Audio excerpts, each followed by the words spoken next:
జీవన్ రెడ్డిని ఓడించింది రేవంత్ రెడ్డి. కాంగ్రెస్ లో గౌరవం లేదు. ఇది ఎవరంటే కాంగ్రెస్ సీనియర్లు తిరుగుబాటు చేస్తా ఉన్నారు. వాళ్ళకి సంబంధించి నేను మాట్లాడతా ఒకసారి. కాంగ్రెస్ సీనియర్లు కాంగ్రెస్ లో ఒక అసంతృప్తి మొదలైంది. ఎవరి లోపల ఎవరెవరు అంటే కాంగ్రెస్ లో ముసలం ఎట్లా మొదలైందంటే ఎవరెవరు అది చేస్తున్నారంటే, ఒకటి ఇప్పుడు చిన్నారెడ్డి వనపర్తి మాజీ ఎమ్మెల్యే, ఎక్స్ మినిస్టర్ అయిన వనపర్తికి సంబంధించిన ఆయన అసంతృప్తి గలాన్ని వ్యక్తం చేస్తున్నాడు. రెండు, ఇంకొకటి జగిత్యాల నుంచి జీవన్ రెడ్డి, కాంగ్రెస్ సీనియర్ నాయకుడు. సో ఈయన కూడా గతంలో చాలా హోదాలో పనిచేసిండు. ఈయన జగిత్యాల నుంచి ఈయన తిరుగుబాటు చేస్తా ఉన్నాడు. ఇంకోటి మధు యాష్కి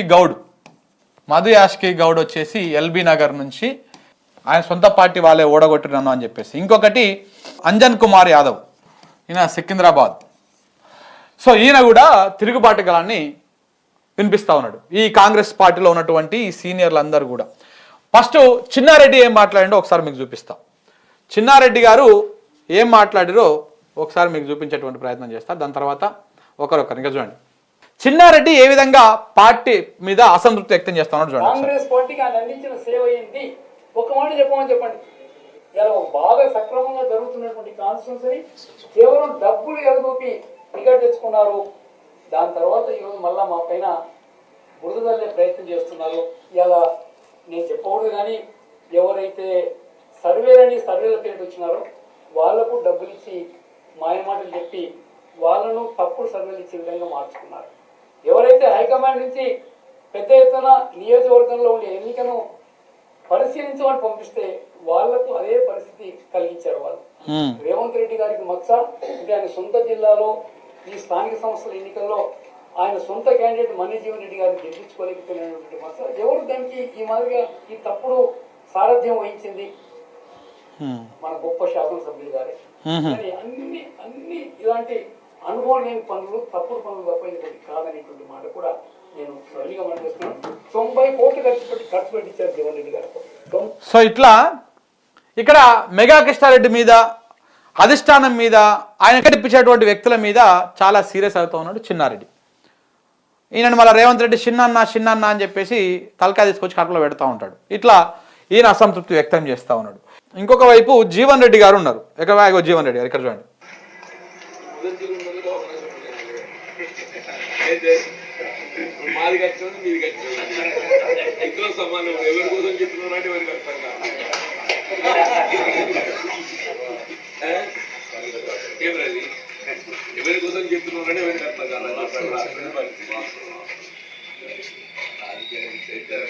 కాంగ్రెస్ వాళ్ళు బీజేపీ వాళ్ళు కలుసుకొని మాట్లాడుకుంటారు. మొదటి నుంచి వాళ్ళు మమ్మల్ని పట్టించుకుంటలేరు, మిమ్మల్ని పట్టించుకుంటలేరు అని చెప్పేసి జీవన్ రెడ్డి కూడా తన అసంతృప్తిని వ్యక్తం చేయడం జరిగింది. ఇట్లా దాంతోపాటు మధు యాష్కి గౌడ్ కూడా, ఇప్పుడు మనం వనపర్తి చూసినాము, జగిత్యాల చూసినాము, ఇద్దరు అసంతృప్తిని. దాంతోపాటు మధు యాష్కి గౌడ్ కూడా ఒక ఛానల్ ఇంటర్వ్యూలో ఆయన తన అసంతృప్తిని వెళ్ళగక్కిండు.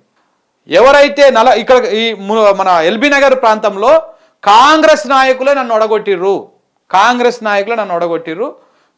నాయకులే నన్ను ఎందుకు ఒడగొట్టిరంటే నేను ఎక్కడ అధిష్టానం దగ్గర వ్యక్తిని కాబట్టి ఏ రకంగా వాళ్ళకు థ్రెటన్ అవుతారని చెప్పేసి ముందుగానే ప్లాన్ చేసుకుని ఒడగొట్టారని చెప్పేసి ఆయన కూడా అసంతృప్తి వ్యక్తం చేసింది. ఇక అంజన్ కుమార్ యాదవ్ నిన్న బహిరంగంగా మాట్లాడాడు. కొంతమంది రెడ్లు తెలంగాణ రాకుండా అడ్డుకున్నారు, నాకు వర్కింగ్ ప్రెసిడెంట్ రాకుండా అడ్డుకున్నారు అని చెప్పేసి ఆయన రెడ్ల మీద భయంకరంగా ఒక అగ్రెసివ్నెస్గా ఆయన మాట్లాడడం జరిగింది. ఆయన మాట్లాడినటువంటి కొన్ని పదాలు కూడా మీకు నేను చదివి వినిపిస్తా ఏమేమన్నాడో. చాలా అంటే కొంత రెడ్లను కొంత గట్టిగానే మాట్లాడడం జరిగింది ఆయన. ఒకసారి రాహుల్ గాంధీ చెప్పిండు అందుకే కులగణన జరిగింది, లేకుంటే ఈ కొడుకులు ఎప్పుడు కానిస్తుండే అని చెప్పేసి కులగణన గురించి కూడా సీరియస్గా మాట్లాడిండు. తెలంగాణను అడ్డుకున్నదే వీళ్ళు ఎవరు, ఇంకా ఆయన భాషలో ఈ కొడుకులు అన్నట్టుగా మాట్లాడారు.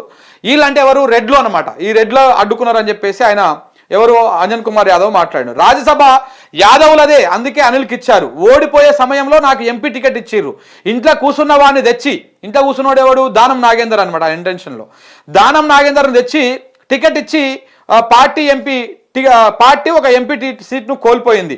నాకు వర్కింగ్ ప్రెసిడెంట్ ఈ భజనగాలు ఇవ్వలేదు. ఎవరు ఈ సోకాల్డ్ ఎవరైతే ఉన్నారో వీళ్ళందరూ ఇవ్వలేదు. నాకు అధిష్టానం నన్ను నమ్మించింది, నన్ను లాలూ ప్రసాద్ యాదవ్ వర్కింగ్ ప్రెసిడెంట్ చేసిండు అని చెప్పేసి సోనియా గాంధీ చెప్పింది. లాలూ ప్రసాద్ యాదవ్ లాబియింగ్తోనే ఈయనకు వర్కింగ్ ప్రెసిడెంట్ వచ్చింది. లాలూ ప్రసాద్ యాదవ్ దాంతోనే ఇప్పుడు ఆయన కొడుకు అనిల్ కుమార్ యాదవ్ కూడా రాజ్యసభ వచ్చింది. ఉత్తమ్ జగ్గారెడ్డి నాకు అడ్డు తలిగారు వర్కింగ్ ప్రెసిడెంట్ ఇవ్వద్దని.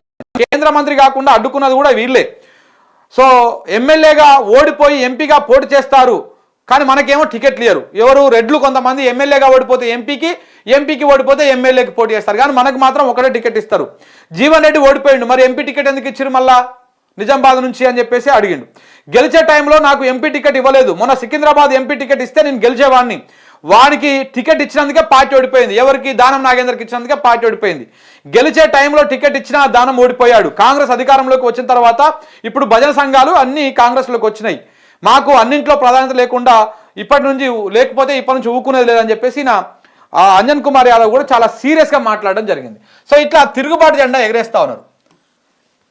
ఇక ఇక్కడనే కాదు, ఇంకా చాలా చోట్ల ఉన్నది ఇది. ఇప్పటికే ఎమ్మెల్యేల ప్రత్యేక సమావేశము ఇవన్నీ కూడా చాలా ఉన్నాయి.